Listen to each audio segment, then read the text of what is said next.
LocalBozo.com is proud to have with us as our guest for an exclusive interview, comedy's lovable Queen of Mean, Lisa Lampanelli. Lisa, thanks so much for giving us a couple minutes today. This has got to be the best day of your life. You have no idea. So, after tying the knot in October, how is married life treating you and Jimmy Big Balls? Yes, we are married 6 whole weeks, and they said it wouldn't last. Come on. Life is fantastic. A white guy with no kids. How lucky can a gal get? You know, for some reason, I don't really see you as a conventional domestic housewife. Oh, God, no. I'm rich. What I do is I don't provide blowies or cooking because, I'm a celebrity. I don't bring those two things to the table. What am I, your mother? Lisa Lampanelli does not cook or blow. That's it. As a comedian who really knows no bounds, did you encounter a lot of challenges early on from people saying you can't say this, you can't say that? Well, what's funny is not really, not from club owners or, concert promoters or anything. It was always some other douchebag comic who felt they should throw their 2 cents in, and now what do they do? In the 2 o'clock spot at the comic strip? So, I got this great advice when I was living in L.A. A comic said, the only people you need to impress is the audience and the industry. Other comics, they don't pay the bills. And that's really, really true.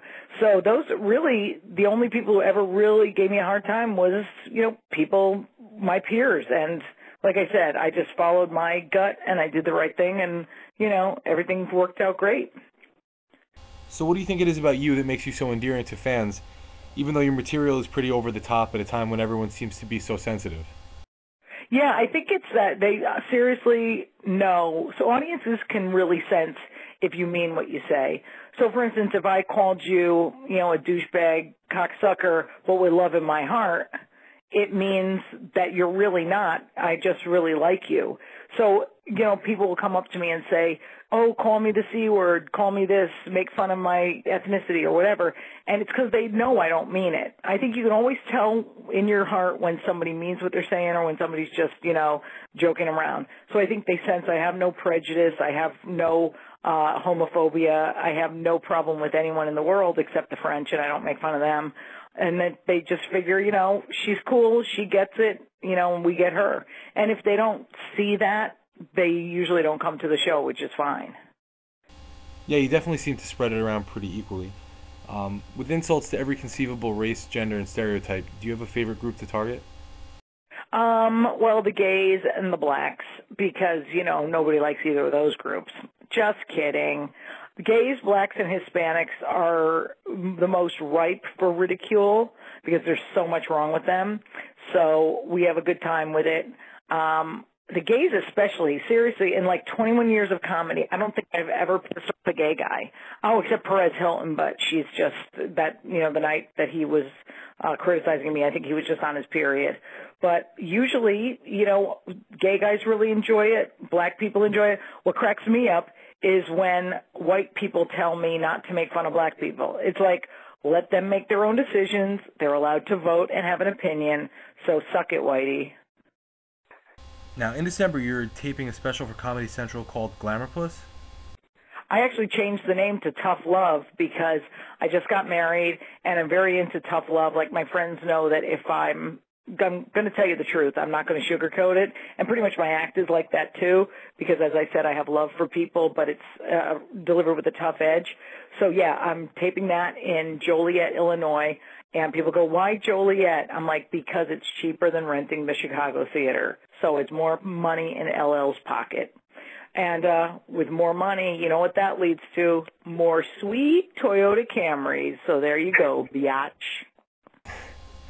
How long did it take you to craft the material that you plan to use? Oh, that takes probably like a year and a half, because what happened was I taped my HBO special in November 2 years ago. And then you kind of do the same stuff that you did on your special for a little while, and just stuff starts happening to you in your life that you want to talk about. And pretty much over the last year and a half, I've, honed this stuff. So I really like it. It's really hard edge. It's really funny. So I'm very excited to do it. Is it intimidating to a comedian at all, knowing that one of your specials has just aired, and it's likely many of the fans that are going to come see you on tour may have already seen some of your jokes? Yeah, which is why it's good that Comedy Central only allows 42 minutes, because you know how you tape an hour special has commercials in it, right? So I have an hour and a half of new stuff, and we're only putting 42 minutes of it in, but the DVD clearly, obviously, will have more of it. But, yeah, it is where you go, thank God I got that other 40 minutes, because now I have an almost entire show that nobody's ever seen before. So, yeah, you don't want anybody, hearing stuff. But also, audiences seem to like when you kind of do a greatest hits thing. Like, you're not going to go see Leonard Skinner, what a great reference, huh, without wanting to hear Gimme Three Steps. And, put in the language you kids can enjoy. You're not going to go to see Marky Mark and the Funky Bunch without hearing Good Vibrations. So here's what I feel is that if you do some of the stuff that they really like and have liked from other albums, they're going to be like, oh, you're going to like this one, and like elbow the person next to them. So, it's good to do a combination right after the special comes out. So, it's not all old but not all new either. Thanks for the Marky Mark reference and putting it away. I can understand.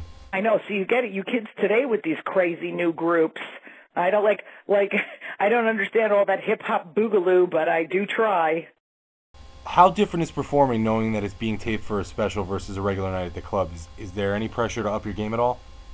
Well, no, because the thing is, what happens is you really hone it. I actually, I play theaters, but what I did was I took 3 club dates this year to really hone it. So I knew, exactly how to deliver it, the exact order it should be, and it sort of developed, at those 3 club dates.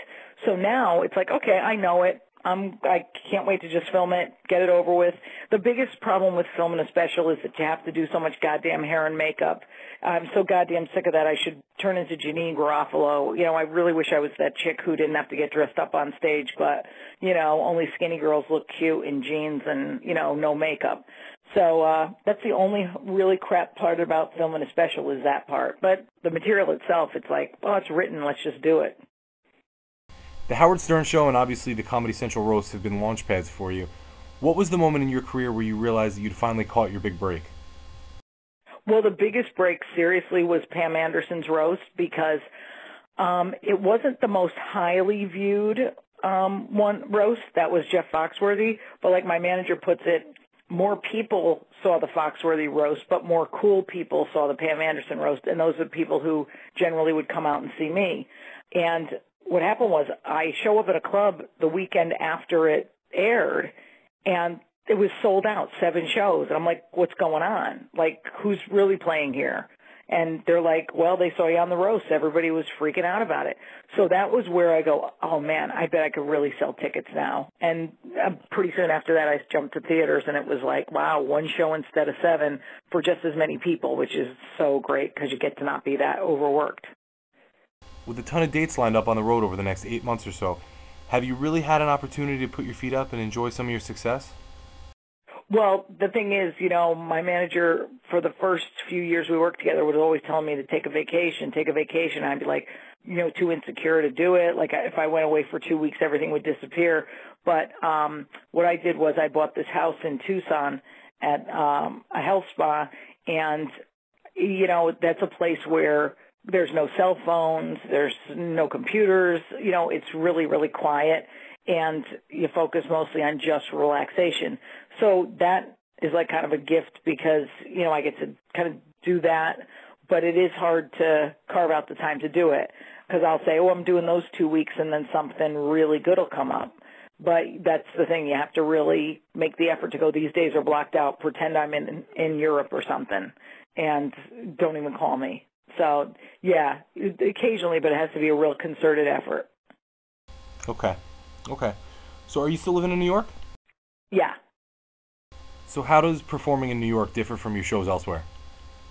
Well, I mean, luckily in New York we have what I like to call one big potpourri of stink. We have every nationality possible in the universe here. So when you perform here, you're pretty easily going to be able to pick out your Arab and your blacks and your Asians, even several different types of Asians. That's fantastic for somebody like me. So as an insult comic, New York is pretty much a dream come true. So, it is probably the biggest city in the world that has that. Also, a lot of cities are good because there's tons of Latinos, and Latinos are the best sports on the planet. It's unbelievable.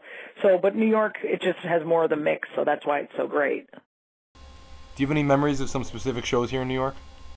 Oh, yeah, man. I came up for probably played the clubs for like 5-6 years before I started, doing big places or selling any tickets. So, I mean, I remember running from one club to another, doing as many as 6 or 7 spots a night, whether it's at Stand Up New York, the Comic Strip, the Comedy Cellar, and even to the point where I'd do a show in Philly on a Saturday night, have a 2 o'clock a.m. one, spot at the Comedy Cellar in the Village, and just haul ass up from Philly and get here on time to do the show. So it really was interesting that the New York club scene was like, I just loved it, because every night it's just, I don't know, I always had this feeling like New York's the kind of place that anything can happen, where, in any audience, around any corner, something cool could happen. Yeah, it's that sort of that unpredictability of the city is what makes it so great. So you've had comedy specials, DVDs, albums, been nominated for a Grammy, written a memoir, been on every late night show imaginable, and played every conceivable major venue for a comic to play. Are you the queen of all media? Oh, God, I wish. I think I'd have to be making a lot more money to do that. I just think I have to do a really good film. That's what I want to do.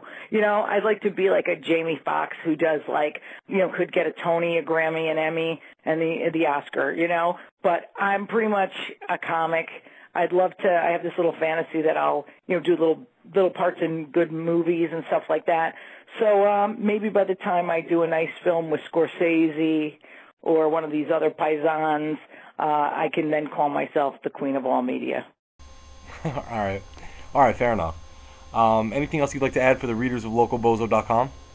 Well, tell them don't come to the show unless they're prepared to be verbally cornholed, because I light up that first 10 rows, but those tickets are probably already sold anyway.